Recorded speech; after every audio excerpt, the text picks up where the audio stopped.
Thank you, Mr. President. I want to congratulate the North Dakota Senators, my colleagues, on a great job with their football team. Go Bisons. Well done, North Dakota.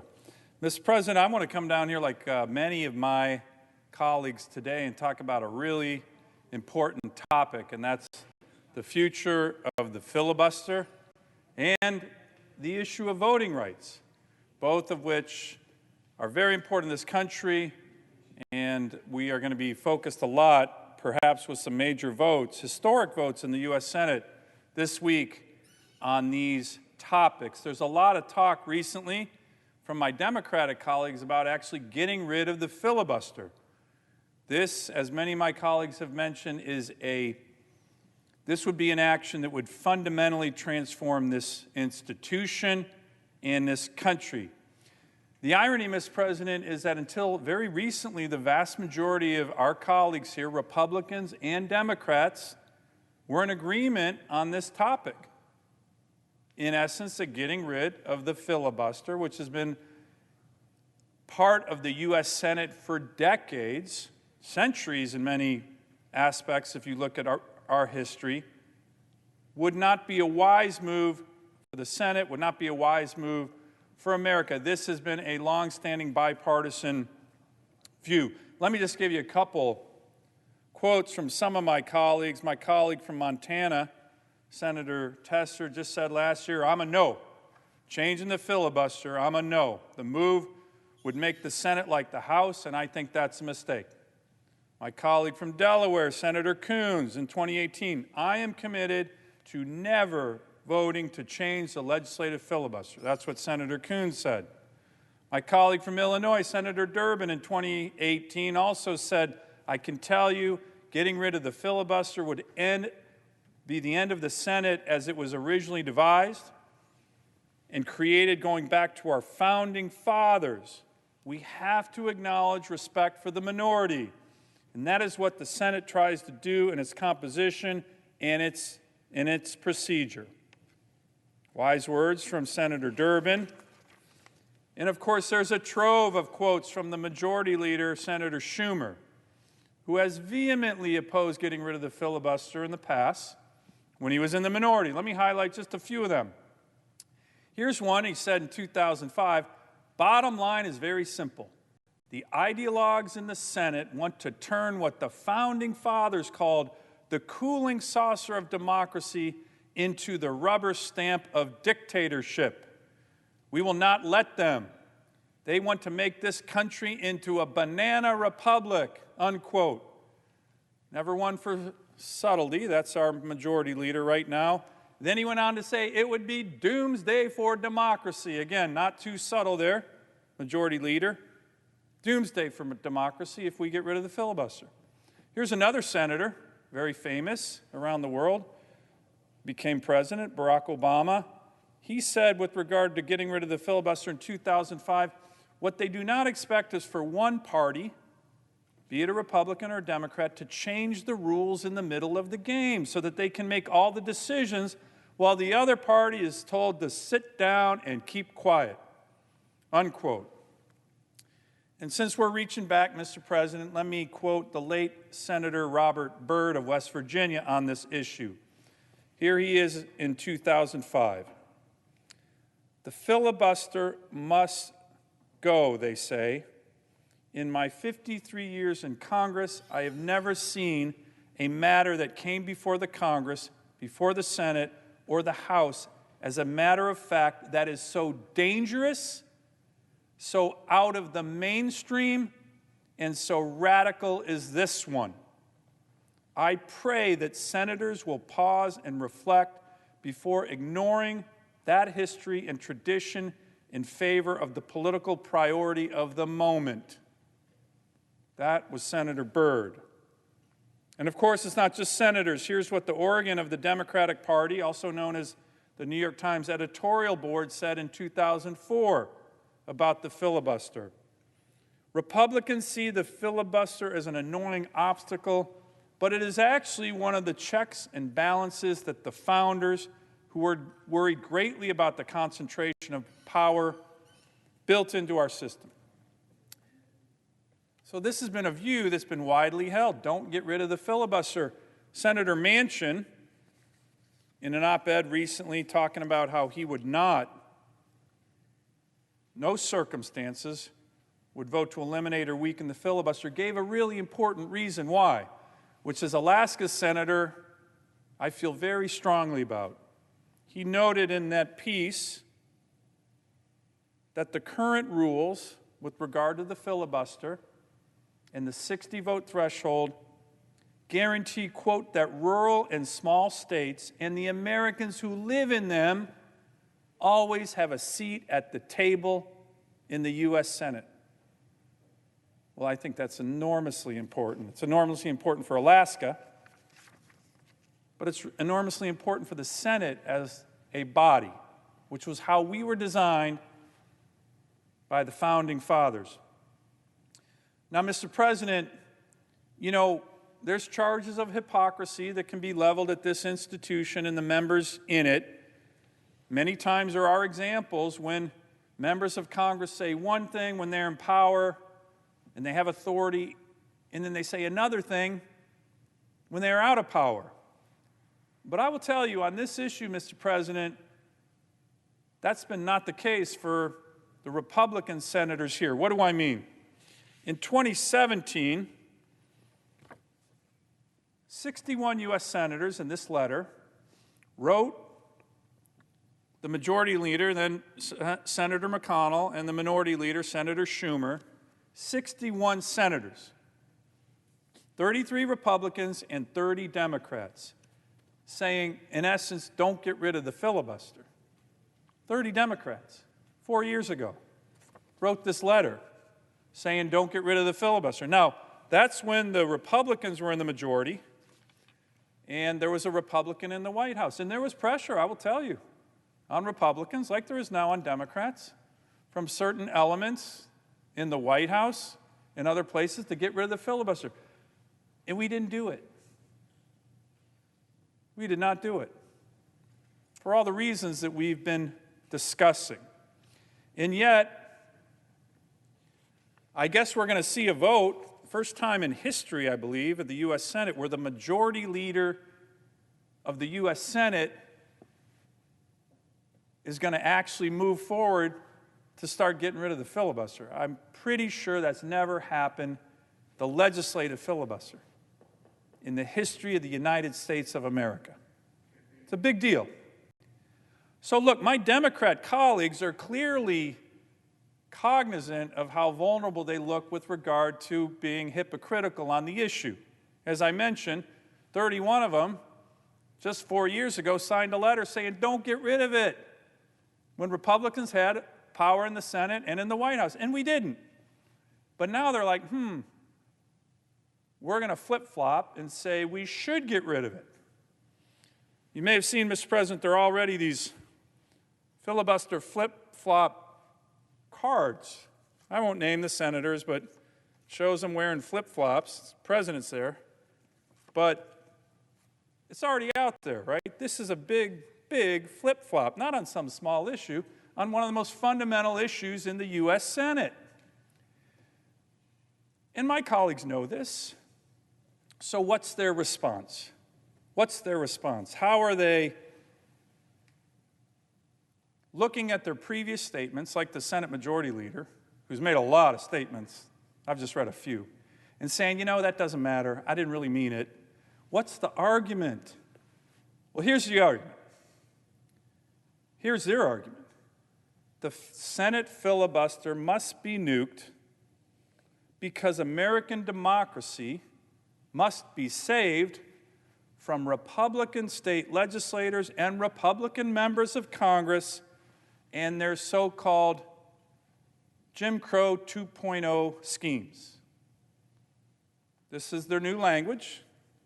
Everybody from the President and Majority Leader Schumer are using this talking point. Just yesterday and today, the Majority Leader was going on about Republican Jim Crow 2.0 schemes and the need for Democrats to protect and defend American democracy. And Joe Biden, that unifier, that great unifier, uses the Jim Crow 2.0 charge against Republicans on a very regular basis. As a matter of fact, he just did it a few hours ago, again, down in Georgia today. Mr. President, it's all historically inaccurate, and it's insulting to millions of Americans. And of course, it's stated with a smug moral superiority, their arguments, that voting rights laws, just listen to them, that voting rights laws in Democrat states are good and noble and are protecting American democracy, while voting rights laws in Republican states are bad and even racist. Jim Crow 2.0, that's their arguments. Listen to the president, listen to the majority leader. They're making those arguments as recently as today. That's their argument why all these years of saying don't get rid of the filibuster, now we have to get rid of the filibuster. So, here's the key question, Mr. President. Are these arguments accurate? Are their claims actually true? Now, Mr. President, I do not assume to know the details of other states' voting laws. And here's the truth. You got a lot of U.S. senators in the last couple weeks, couple months, heck, even today, coming down on the Senate floor claiming they know all about these other laws in other states on voting rights. They don't. Trust me. For those watching, they don't. I don't claim to know the details of voting rights laws in other states. But here's what I do know, Mr. President. I know a lot about Alaska's laws. A lot about Alaska's voting laws. In fact, when I was Attorney General, I was in the trenches defending the right to vote for all Alaskans. I'm proud of that part of my record.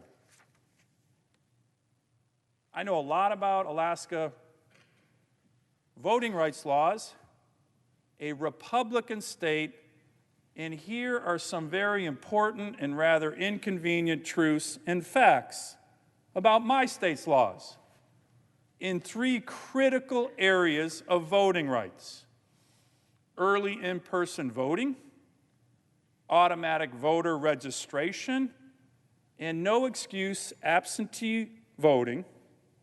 My Republican state, the great state of Alaska, has voting laws that are significantly more expansive than the laws of New York, than the laws of Delaware, than the laws of Connecticut, than the laws of Massachusetts, and the laws of New Hampshire, just to name a few. That's a fact. President Biden in his speech today talked about facts. Well, Mr. President, these are facts. And I'm going to talk a little bit more about these facts. But here's my point. Those states I just named, New York, Delaware, Connecticut, Massachusetts, are those states Jim Crow 2.0 relative to Alaska? Well, by Joe Biden's reasoning, they are. So I want to go into a little bit more in detail on some of these issues I'm talking about. These are important areas with regard to voting rights. Let's start with early in-person voting. Alaska, 15 days. Other states, less so. New Jersey, D.C., 10 days, 7 days. New York, 10 days. Massachusetts, 11 days. They haven't met my state yet, but that's okay. Now look at Connecticut, no days. No early in-person voting at all.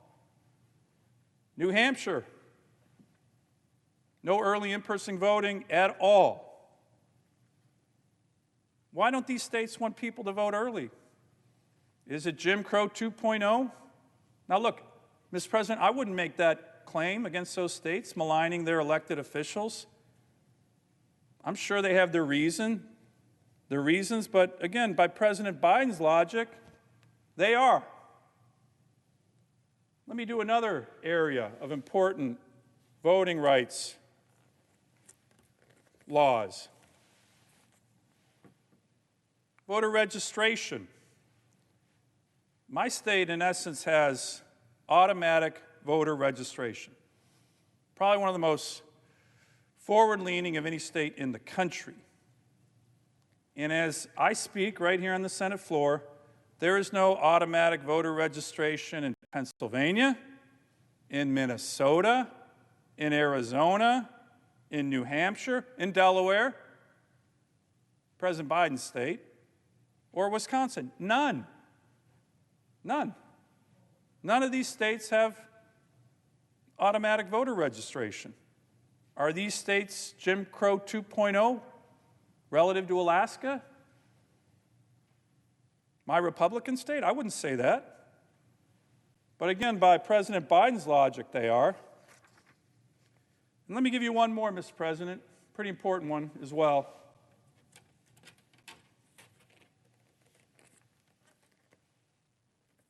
This is the issue of no excuse absentee voting.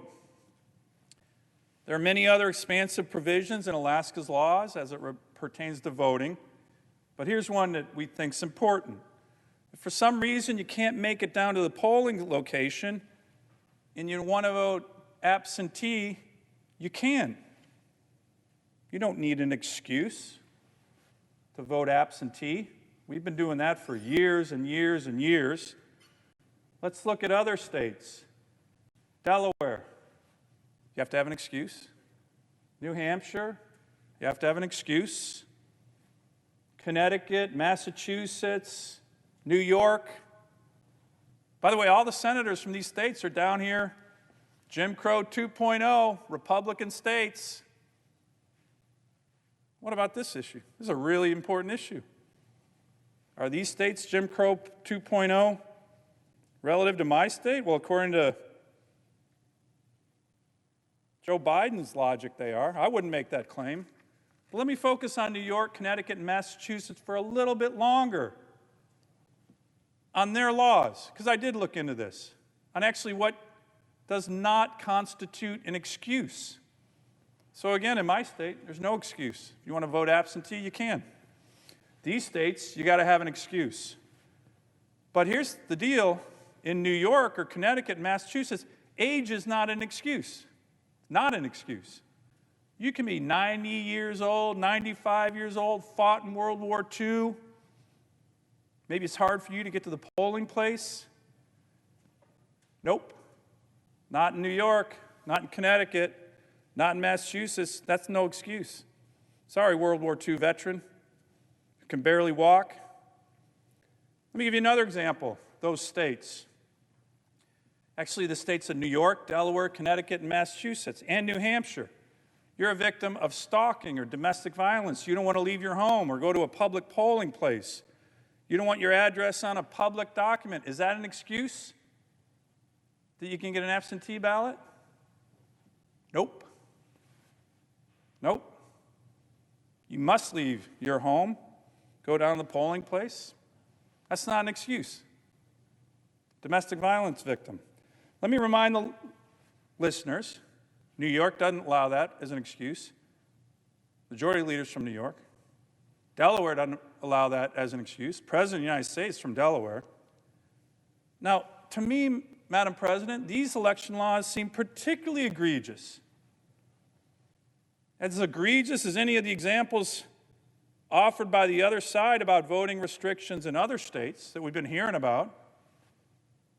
Ones that are now shamelessly and ridiculously compared to Jim Crow 2.0 by our own president, the unifier. But here's the thing, I wouldn't tell New York that it must change its voting laws. I don't understand the people who live in New York who don't want to give a World War II veteran an excuse to vote absentee.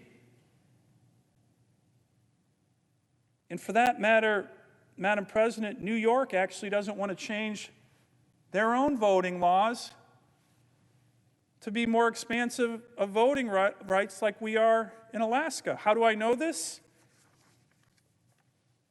New York just had a statewide referendum to have same-day voter registration and no excuse absentee voting like my state. And guess what? The people of New York voted against that. The people of New York had an opportunity to meet the level where we are in Alaska, a Republican state, and the people of New York rejected it.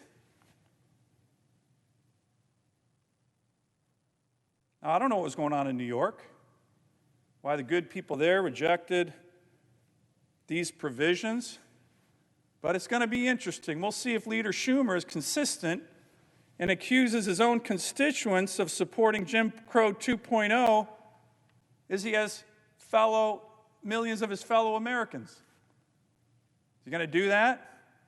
They just rejected what my state already has. No excuse absentee voting. New York rejected it. Are the New Yorkers Jim Crow 2.0 relative to Alaska? I don't think so, Madam President. There's reasons in their state, I'm sure that they would make for not doing what we do in Alaska. But again, by President Biden's own logic, they are. I'm confident the good people in New York have a reason. But here's the thing, Madam President, and it's a serious issue. The Jim Crow era, we know, was a horrible blight and stain on our country.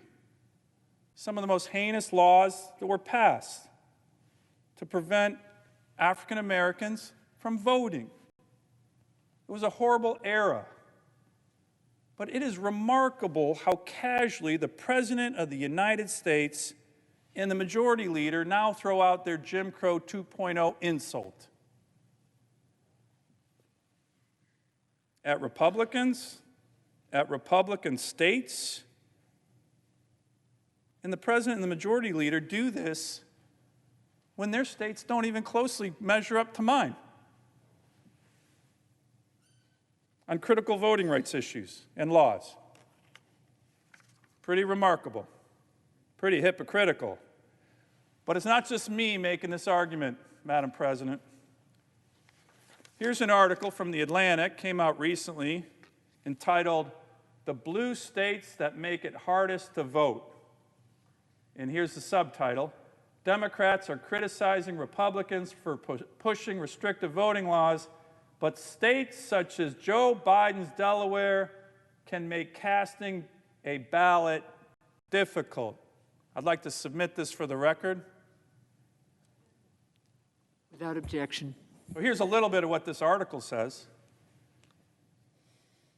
President Biden has assailed Georgia's new voting laws as an atrocity akin to Jim Crow in the 21st century.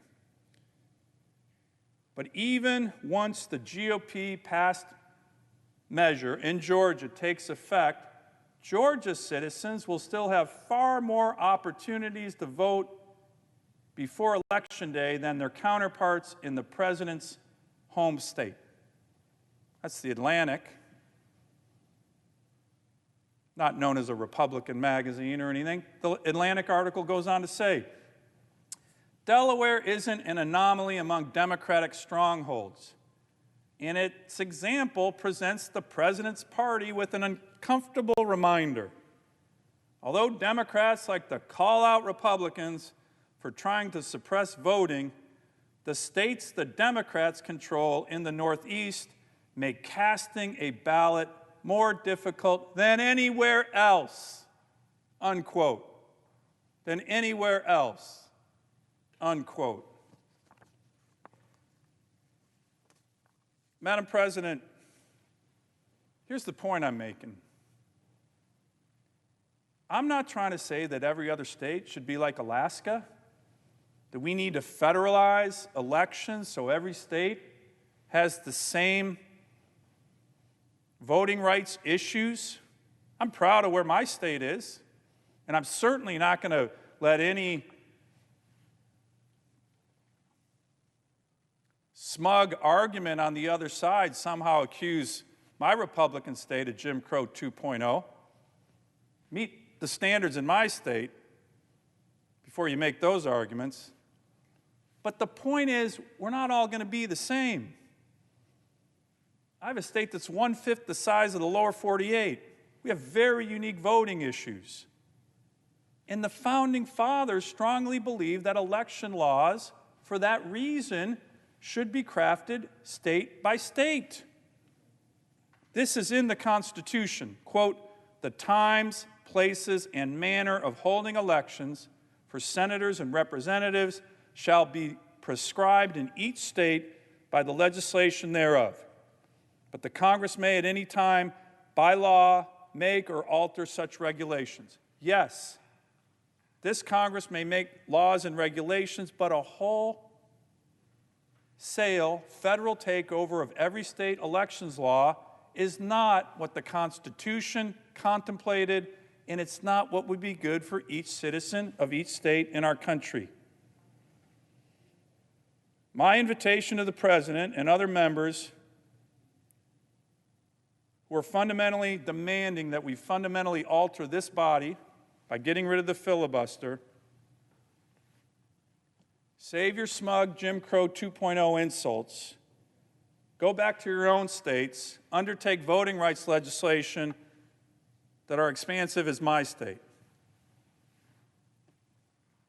Take care of your own states first before you come here and tell us what you need to fundamentally reorder this body and this country by getting rid of the filibuster, an issue that almost everybody agreed on just a few years ago was not a good idea for the Senate or for America. I yield the floor.